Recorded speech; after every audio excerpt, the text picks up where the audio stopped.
November 18th, 2011. We are visiting with Christina Reeves, her regional director, and with us this morning we have Betty Reed from Seattle, Washington, who is going to share her story. Okay. Wait, just 1 second. Okay. Sorry. That Christina gets in. Okay, Betty, go ahead. I think my story is a very typical story. As a matter of fact, I was just looking at some statistics yesterday, and I think being solely dependent on Social Security for my only source of revenue puts me in the 38th percentile of the recipients in King County anyway, who are living on Social Security. That means that what we are receiving now is all that we have, and so the suggestion that it be reduced in any amount would increase the poverty level that seniors are facing, and which I understand is just increased also. I have worked all of my life. I first contributed to Social Security when I was a junior, just before my senior year in high school. And I think I was making 50 cents an hour taking care of 3 children in the house for a family. And that was in the summer of 1951. Probably a very minimal amount that went into Social Security, but that was the start. As a single mother, I raised and was the sole support of 3 children, which meant the money that I was able to make working full-time just barely kept us above water. And when I look back on it, sometimes I wonder how I did it, in those days. It was not easy, but we did muddle through. And I know that my story is similar to that of a lot of other women who were going through the same thing and who now probably are living solely on Social Security, having raised their children. One of the things that concerns me so much now, and why I want to speak out, is that I know that there are women throughout the nation who are still working and are the sole support of their children, and eventually will be in the same position that I am in. And to reduce or to cut the benefits that those women have worked to put aside is absolutely will be disastrous for their welfare. So I really want to raise the cry for the fact that there are coming generations for whom Social Security will be so very, very important.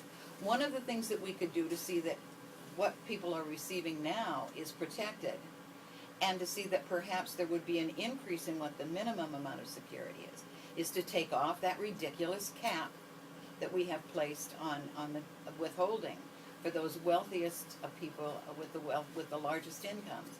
I think that cap is probably one of the biggest problems that we have, and it's probably one of the easiest solutions that the government can look to. So I'm really concerned about that. Secondly, I am fortunate enough to live in subsidized housing, of which there is a drastic shortage. Public housing throughout the nation has been reduced over the years because the allocations to HUD have been steadily going downhill. At the same time, the need and the population that's demanding and needs this type of housing is increasing. So while some cities have destroyed their housing because they weren't able to maintain it,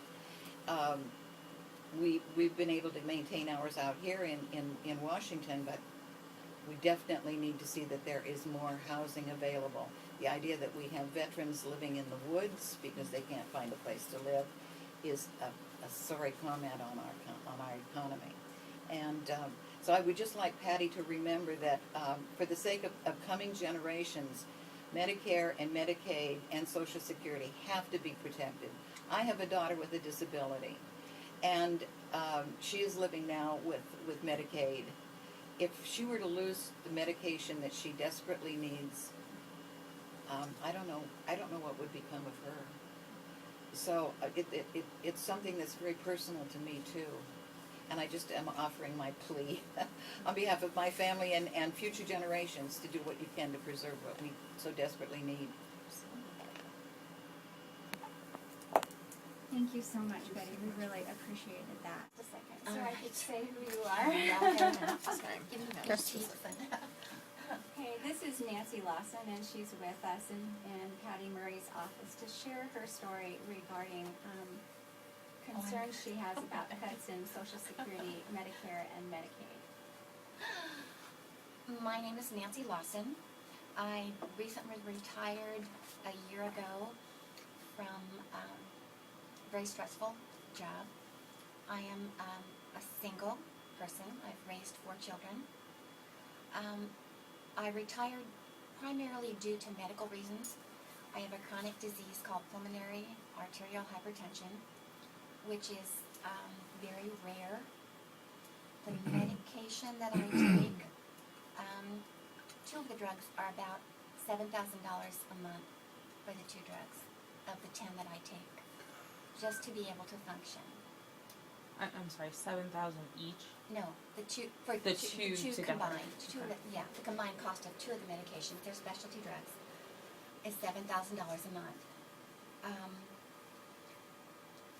48% of my income is Social Security. I have a small retirement from the IBEW union.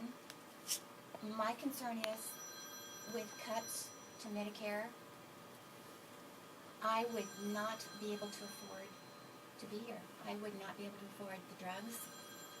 I would not be able to afford to stay on my own right now. I have 4 children. I would have to move here to here to here to here, and they all have independent lives too. They have children of their own. I have a daughter also who is a single parent of 4 children, and her husband recently passed away. So the children are actually receiving supplemental income from Social Security. So if you cut that, I don't know where my daughter or my 4 grandchildren would be. Behind the kinks. Thank you, Nancy.